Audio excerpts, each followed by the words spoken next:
Use your God power. Get everything you ever wanted and live the life of your dreams. The Master's Course. Copyright 2010 by Richard Lee McKim Jr.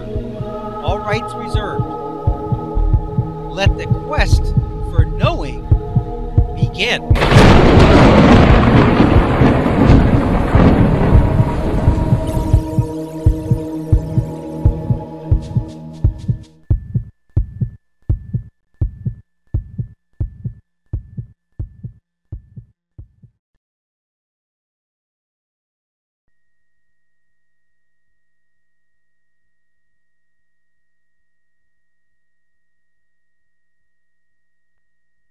Thinking from your mind is like having your computer wirelessly connected at the highest speed possible to the internet 24 hours a day, 365 days a year. It is always, that is, always connected to everything that exists. When you are accessing information or ability, you don't know if it's something that you actually learned yourself or something that you're acquiring right now, and it doesn't matter anyway. Was it something that was on your hard drive or from the universe? Who knows? And who cares? It is all available to you wherever it comes from.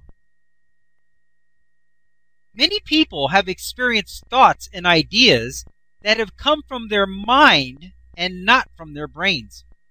They often call these ideas and thoughts hunches or inspirations because they recognize that it could not have come from their own brain, as they have no basis for knowing it. But they just know that it is correct, and it is. Gut feelings come from the mind and not the brain. If it was from your brain, you would have a logical basis for the idea. But when you have no justification for it except a gut feeling that it is right or wrong, that is from your mind.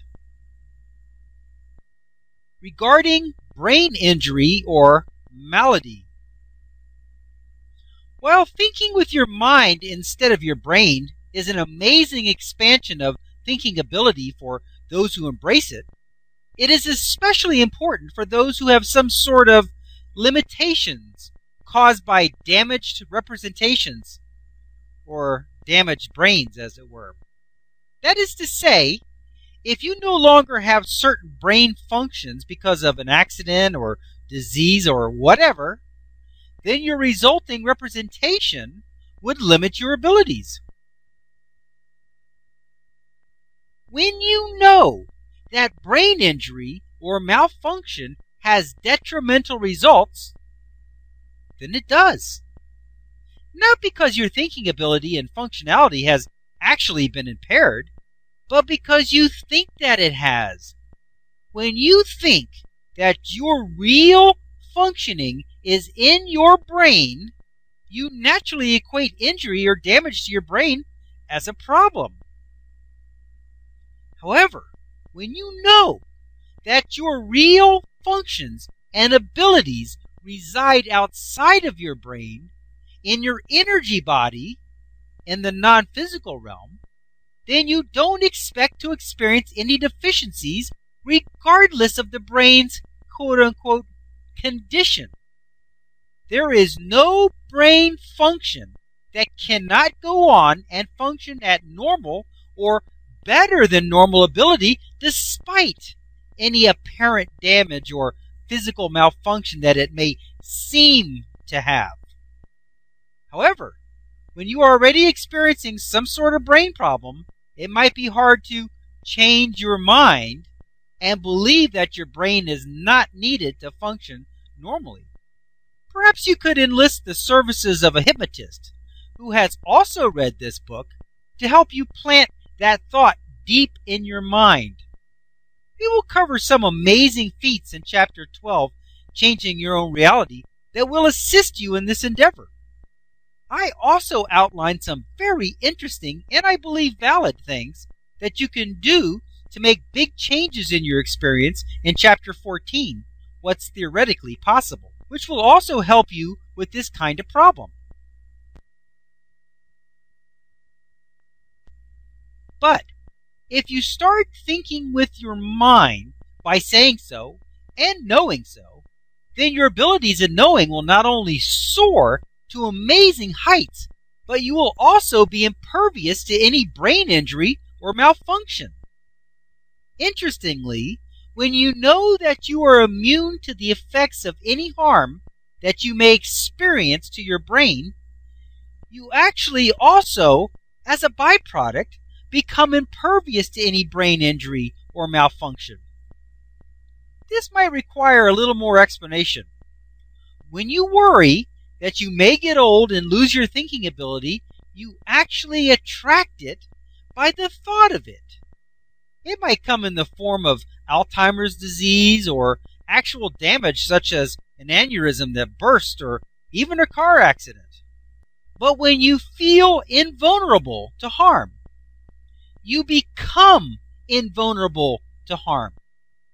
This works in the same way as the placebo examples we first saw in Chapter 1, Your God Power. When you think that your body is going to heal, no matter why you think it, it starts to heal. In those examples, the patient took the doctor's word that the drug would work, and it did, even though it was really only sugar. You have great advantages to switching your thinking to your mind, and it should be easy for you to do so because you have the understanding and proof that backs up the idea that you were really thinking from your mind anyway.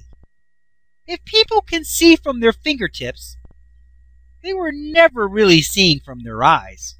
If they can see when they pop out of their body, even though their body is blind and even drained of blood on the operating table, then they were never really seeing from their eyes anyway. If they can taste what is in someone else's mouth, then they never were really using their own physical taste.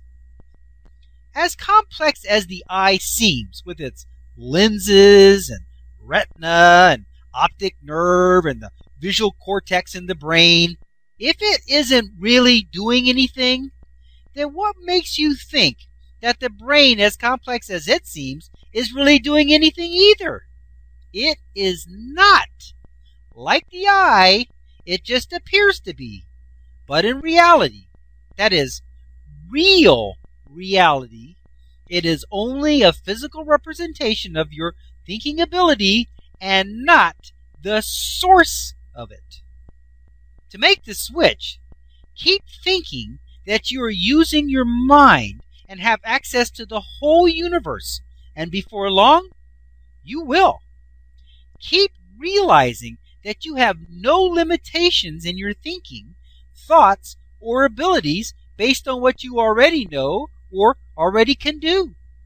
Like a computer connected to the World Wide Web, all of what you have already learned or can already do is just what you have on your own computer already.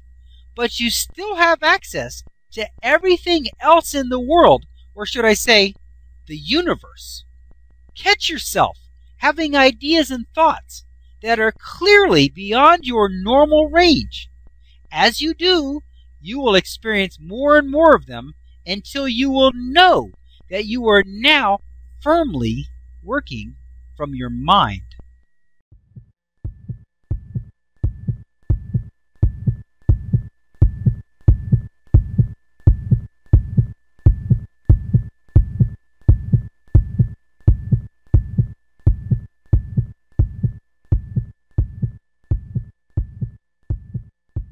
To continue, go to How to Use Your God Power, Chapter number 10, Segment number 70. Let your quest for knowing continue.